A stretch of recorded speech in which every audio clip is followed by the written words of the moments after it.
روزهای 23 و 24 می در شهر وین استریا همایشی جلوگیری از افراطگرایی خشونتبار که به تروریسم میبرد این نوبت بدون حضور تاجیکستان برگزار می شود. هم هیئت دولتی تاجیکستان و هم نمایندگان جامعه شهروندی کشور به دلایل برای مطبوعات نامعلوم از شرکت در همایش سازمان امنیت و همکاری اروپا در شهر وین خودداری کردند. یک منبع از بیروی سازمان امنیت و همکاری اروپا در دوشنبه گفت که در ابتدا نمایندگان نهادهای حفظ حقوق و جامعه شهروندی دعوت شرکت در نشست این سازمان را پذیرفته و برای آنها ویزا و بلیط هواپیما آماده شده بود.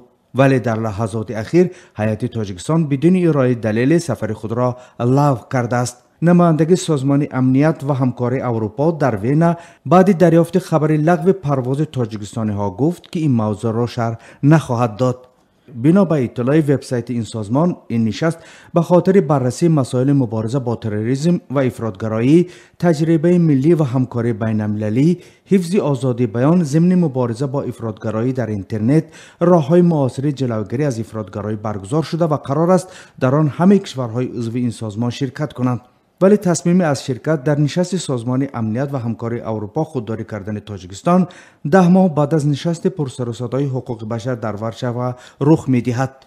در حادثه‌های سال گذشته طرفداران حزب ممنوع نهضت اسلامی، سازمان گروه 24 و مخالفان دیگر با طلب آزاد شدن زندانی‌های سیاسی و اعتراض از پایمال‌شوی حقوق بشر در تاجیکستان وارد تالار مجلسگاه با شرکت نمایندگان حکومتی تاجیکستان شدند.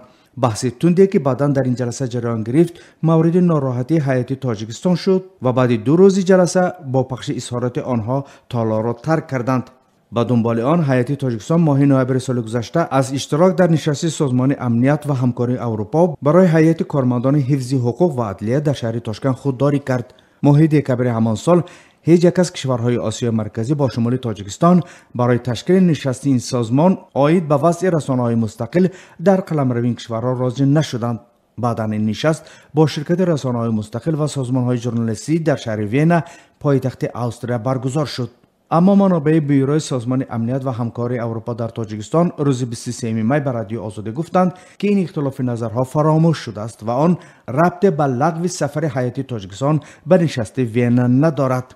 دوشنبه حزب نهضت اسلامی تاجیکستان را مسئول تشکیل آشوب مسلحانه ناموافقی سپتامبر سال 2015 مینامد که 16 کشته بر جا گذاشته بود و گروه 24 را نیز اکستریمیست و ممنوع اعلام کرده است. ولی مخالفان این اتهام را قبول ندارند و از سرکوب شدن صدای مخالفان در کشور انتقاد میکنند.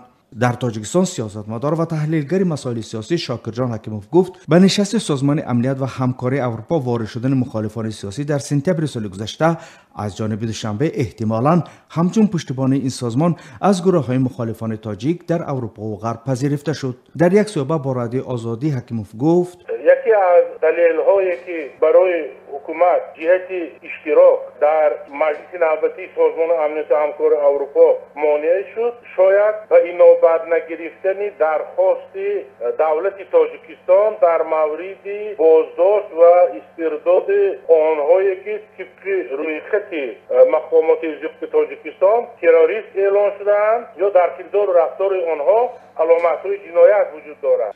سازمان امنیت و همکاری اروپا یک از سازمان‌های مهم همکاری تاجیکستان است که فعالیتش را در این کشور 19 فوریه سال 1994 زمان جنگ داخلی این کشور شروع کرده تا امروز میلیون‌ها دلار را برای اجرای برنامه‌هایش در این کشور اختصاص داده است.